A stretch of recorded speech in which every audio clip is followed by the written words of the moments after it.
సంగారెడ్డి జిల్లా పటాన్చెరు నియోజకవర్గ పరిధిలో 10వ తరగతి పరీక్షలు కొనసాగుతున్నాయి. 5 మండలాల్లో 35 సెంటర్లు ఏర్పాటు చేశారు. మొత్తం 7,887 మంది విద్యార్థులు పరీక్షలు రాయబోతున్నారు. పోలీసులు భారీ బందోబస్తును ఏర్పాటు చేశారు.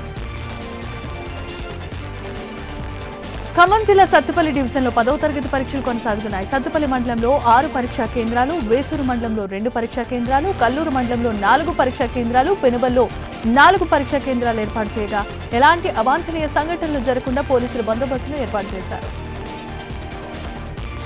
రాజన్న సిరిసిల్ల జిల్లా 10వ తరగతి పరీక్షలు కొనసాగుతూనే ఉన్నాయి. మొత్తం 34 కేంద్రాల్లో 7,317 మంది విద్యార్థులు ఎగ్జామ్ రాస్తున్నారు.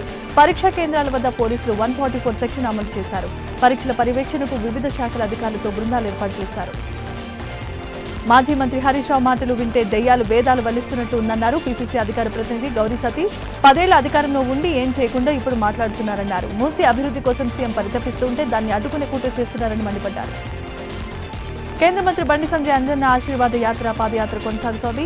ముందుగా కరీంనగర్ మహాశక్తి ఆలయంలో అమ్మవారికి ప్రత్యేకమైన పూజలు చేసిన అనంతరం అక్కడి నుంచి కొండగట్టు వరకు పాదయాత్ర చేస్తున్నారు. సుమారు 40 కిలోమీటర్ల మేర ఈ పాదయాత్ర ఉండబోతోంది. గుంటూరు జిల్లా తెనాలిలో అన్నదాత సుఖీభవ కార్యక్రమం జరిగింది. ఈ కార్యక్రమంలో ఎమ్మెల్యే ఆలపాటి రాజేంద్ర ప్రసాద్ పాల్గొని రైతులకు చెక్కులు అందజేశారు. 13,881 మంది రైతులకు చెక్కులు అందించారు. కాకినాడ జిల్లా జగంపేట మండలం కాట్రావులపల్లిలో రచ్చబండ కార్యక్రమం జరిగింది.